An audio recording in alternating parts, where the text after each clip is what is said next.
Well, hey there, Flip or Keep Geeks. Welcome back. Now that we've had a chance to talk about treasure geeking, let's dive into some deal geeking. Negotiation is all about finding terms that work for everybody involved, but it's also kind of a skill and a tactic. There's a different way to approach it depending on who you're working with. So let's start with what I call sport negotiation.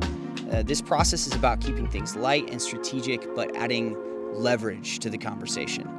There's 3 steps. Number 1, we start with not that interested. We're going to stay calm and avoid showing too much attachment. Oh, yeah, that's cool. I have one of those at home. It's nice. Just walking by. Number 2, get a number. Let the other party, the other person, make the first move and set out the baseline of negotiation. Get them eager to say, what about this price? Number 3, be kind and counter. Respond with a counter offer politely and confidently. Oh, for me, it would be this much. Thank you. We're going to get into this more in detail in the future videos, but that's kind of where it starts. Not that interested, get a number, be kind and counter. So sport negotiations about both sides trying to win. If you're in this community, you've made a commitment to be ethical. We're not trying to rip anybody's face off or take advantage of anyone, but that doesn't mean you can't try to win. It's a lot like arm wrestling, right? It looks a lot like fighting, but it's 2 people that have come with an agreement together that this is what we're going to do.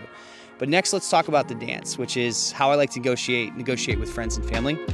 In these situations, the goal isn't just to find a deal, it's to preserve the relationship. So here's how that works. First, you do express your interest and your goal.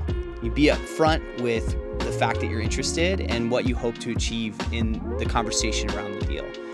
Number 2, we share our concerns. So if there's something about the deal that worries you, you just throw that out there. You get rid of the leverage and you say, hey, I'm concerned that maybe we're going to talk about this and the numbers aren't going to be agreeable and then that'll hurt the relationship. So I don't want that. And then number 3 is we're going to leave it out. Give the other person a way to decline or adjust the terms without creating tension. So in sport negotiation, your willingness to walk away is to create leverage. You're doing that to put leverage on the other person to get the deal.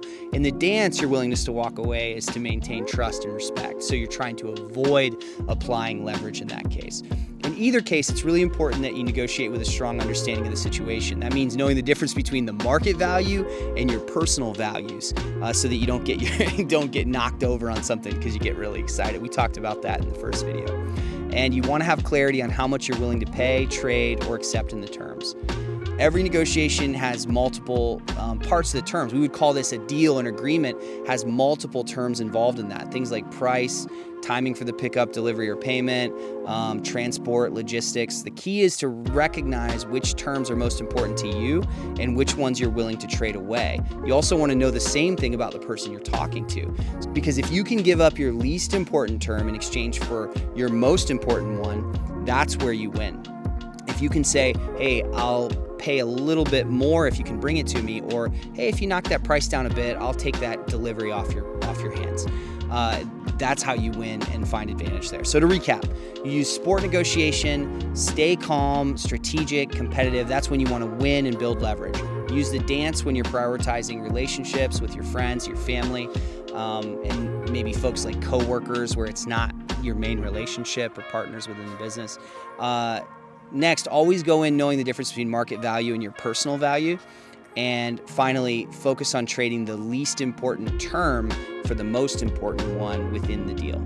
So we'll dive deeper into those tactics in the advanced deal geeking videos, but up next we're going to go into our flip geeking overview where we talk about how to add value when it's time to let something go. All right, see you there.